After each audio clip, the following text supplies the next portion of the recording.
Good morning everybody, নমস্কার। আশা করি সবাই ভালো আছো, আর আমিও এক প্রকার ভালো আছি আমার পরিবার নিয়ে। আমি সকালে চা বিস্কিট নাস্তা করে তারপরে সংসারের অন্যান্য কাজ করে ভাবলাম যে মাছটা ভিজিয়ে রাখি, ছোট মাছ। এই জন্য মাছটা ভিজিয়ে রেখে তারপরে ব্যাক ক্যামেরায় অনেক কাজ করে নিয়েছি। কাজগুলো সবই তো দেখানো যায় না, কিছু কিছু কাজ আছে ব্যাক ক্যামেরায় করে ফেলতে হয়, আর কখন যে ওটা শেষ হয়ে যায় বোঝাও যায় না যে ভিডিও করব। তারপরে মাছটা ধুয়ে উঠে রেখে তারপরে ধনেপাতাগুলি আমি ধুয়ে নিচ্ছি। ধনেপাতা অনেকক্ষণ জলের ভিতর ভিজিয়ে রাখতে হয়, নাই ধনেপাতার থেকে যে জীবাণু ছোট ছোট কৃমি পর্যন্ত ওতে থাকে, এই এই জীবাণুটা যায় না। ভালো করে ধনেপাতা ধুইতে হয়। আর এবার আমি পটল আলু দিয়ে রান্না করব চেলা মাছের চচ্চড়ি। এজন্য এগুলি একটু ভালো করে ধুয়ে নিচ্ছি। নিয়ে আমি আজকে কোনো ফ্রেশও হয়নি, গোসলও করিনি, কোনো মতে যেভাবেই ঘুম থেকে উঠেছি ওভাবেই আমি আছি। এখন আমি তাড়াহুড়া করে রান্না করে বিকালে একটু বের হব এটাই ভেবেছি, তাই আমি রান্না করছি এবং যতটা তাড়াতাড়ি করা যায়। আর আমি এত এক্সপার্ট নয় যে খুব তাড়াতাড়ি করতে পারবো এবং একবারে সুসম্পূর্ণভাবে। যাই হোক, আমি পটল ছুলে নিচ্ছি, নিয়ে এগুলি ভালো করে ছেলে নিয়ে ছোট ছোট করে চেলা মাছ দিয়ে চচ্চড়ি করব।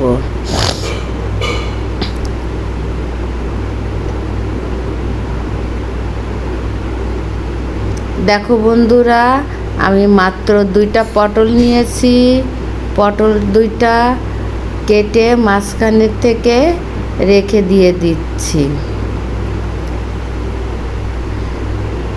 আর কাজ করছি, এদিকে রেখা ওই পাশে কাজ করছে, ঘর দরজা পরিষ্কার করছে।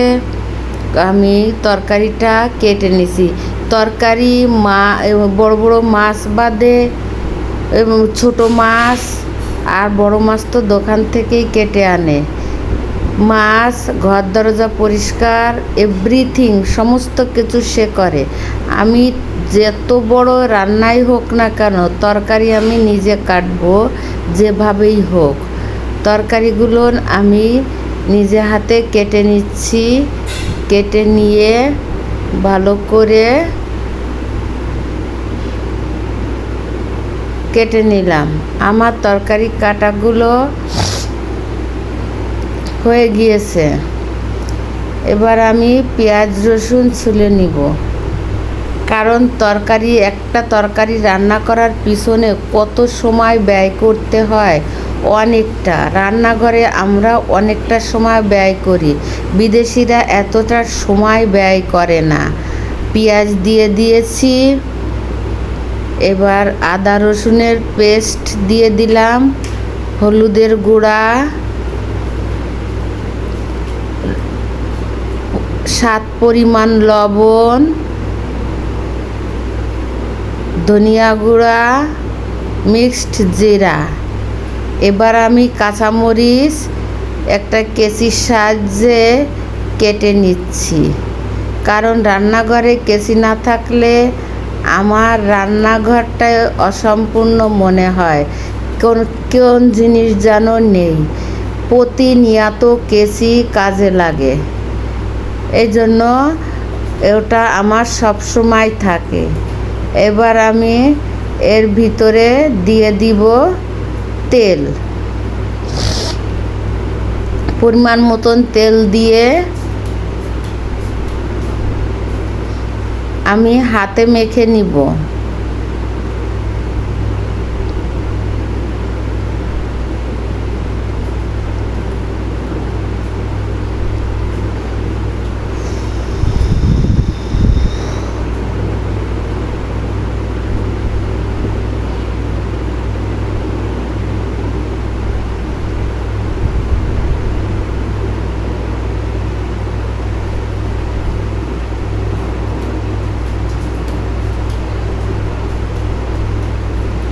তেজপাতা দিতে মনে ছিল না, তাই তেজপাতা দিয়ে দিলাম। দিয়ে এবার আমি হাতে মেখে নিব। হাতটা ধুয়ে নিলাম, নিয়ে জলটা কাছে নিলাম, নিয়ে হাতে মেখে নিচ্ছি। আলতোভাবে মাখছি যাতে পটলটা ভেঙে না যায়। জোরে দিলে পটলটা ভেঙে যাবে এবং আলুটা নরম হবে, বাট পটল ভেঙে যাবে। এই জন্য আলতোভাবে আমি দিয়ে দিচ্ছি। আর টমেটো আমি দিলাম না, টমেটো আমার ফ্রোজেন করা আছে। ওই টমেটো আমি লাস্টের দিকে ক্র্যাশ করে দিয়ে দিব। এবার আমি হাতটা ধুয়ে জলটা দিয়ে দিলাম। দিয়ে এবার আমি মাছগুলি এর পরে সাজিয়ে দিব। এই যে চেলা মাছগুলো আমি তরকারির উপরে লবণ হলুদ মেখে রেখেছিলাম, সাজিয়ে দিলাম। এরপরে আমি আবার আরেকটু জল দিব।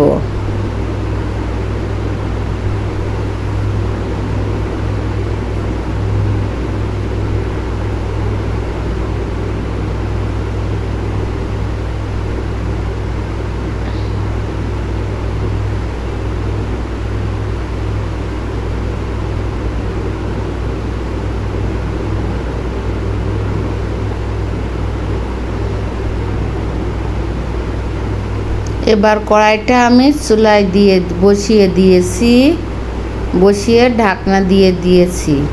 চুলাটা ধরিয়ে দিয়েছি। মনে করেছিলাম জল কম হয়ে গিয়েছে, আর একটু জল দিয়ে নিলাম। ঢাকনা খুলে আমি নাড়াচাড়া করে দিব।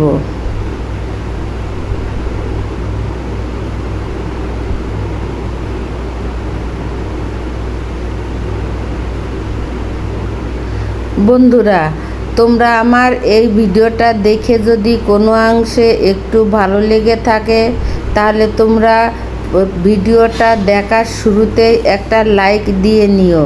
তারপরে ভিডিও দেখা শুরু করো, কমেন্ট শেয়ার করো।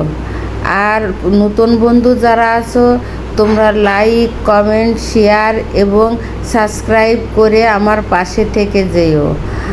তোমরা আমাকে সাপোর্ট করছো বিদায় আমি পথ চলতে পারছি। তোমাদের সাপোর্টে এই পর্যন্ত এসেছি। তাই বন্ধুরা, পুরাতন বন্ধু যারা আছো, তোমরা পুরা ভিডিওটা দেখো আর লাইকটা করে দিও। আমি সবার ভিডিও একটা একটা করে আমি পুরা ভিডিওটা দেখে আমি লাইক করতে কখনোই ভুলি না। প্রথম যার ভিডিও আমার চোখের সামনে আসে, সেই ভিডিওটাই আমি আগে লাইক দিয়ে দেখা শুরু করে দিই। আমি এবার একটা কেচির সাহায্যে ধনেপাতা কেটে দিচ্ছি।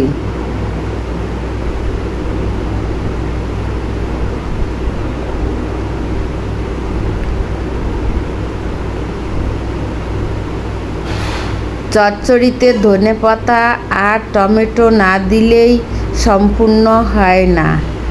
দিয়ে আমি ঢেকে দিলাম আরও কিছুক্ষণ হওয়ার জন্য। দেখতেও যেমন কালার দেখা যাচ্ছে, খেতেও তেমন সুস্বাদু হয়েছে। তোমরা দেখতেই থাকো আমি কিভাবে চচ্চড়িটা সম্পূর্ণভাবে রান্না করি। একটা টমেটো নিয়ে এসেছি, টমেটোকে কেটে আমি ওর মধ্যে দিয়ে দিয়েছি। দেখো বন্ধুরা, কত সুন্দর দেখা যাচ্ছে। চেলা মাছের চচ্চড়ি অনেক সুন্দর এবং মজা লাগে, মানে দেখতে সুন্দর, খেতে মজা লাগে। তোমরা আমার মতন এইভাবে একবার রান্না করে খেয়ে দেখো, খুবই মজা লাগে। তোমরা অবশ্যই ভালো ভালো রান্না করো। তারপরেও আমারটা আমি যেভাবে করি আমি সেইভাবেই তোমাদের সামনে প্রেজেন্ট করলাম। তোমরা চেষ্টা করে দেখো, যদি পছন্দ হয়। আমার মাছটা প্রায় হয়ে এসেছে, কিছুক্ষণের মধ্যে নামিয়ে রাখবো। আর একটু জাল দিতে হবে, সেজন্য অপেক্ষায় আছি। মাছটা মোটামুটি গলে গেছে এবং ঝোলটাও পাক প্রায় হয়ে এসেছে।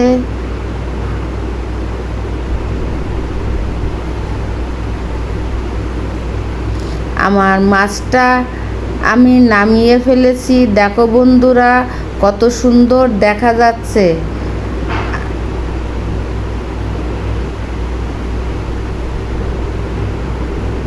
দেখতেও যেমন সুন্দর লাগছে, খেতেও তেমন মজা লাগবে। এটাই হচ্ছে ফাইনালি লুক আমার চচ্চড়ির। এবার একটা কড়াইতে পেঁয়াজ রসুন দিয়ে ভালো করে একটু ভাজি ভাজি হলে আমি দিয়ে দিব আলু আর ভেন্ডি ভাজি। আলু আর ভেন্ডি ভাজি করব এবং একসাথে দিয়ে আমি নাড়াচাড়া করব। কিছুক্ষণ নাড়াচাড়া করার পরে আমি লবণ হলুদ দিয়ে দিব। সাথে সাথে লবণ হলুদ দিয়ে দিলে ভেন্ডির থেকে একটা পিচ্ছিল ভাব হয়ে যায়, তখন আর ভালো লাগে না। এই জন্য তেলের সঙ্গে ভেন্ডি একটু ভাজি করে নিতে হয়, তাহলে ভেন্ডি ভাজিটা খুবই সুন্দর হয়। দেখছো বন্ধুরা, ভেন্ডি ভাজি ঝরঝরে হয়ে গিয়েছে এবং হয়েও এসেছে। আমার ভেন্ডি ভাজি হয়ে গিয়েছে। আমার ভিডিওটি এখানেই রাখছি। আবার আমাদের দেখা হবে অন্য কোনো ভিডিওয়।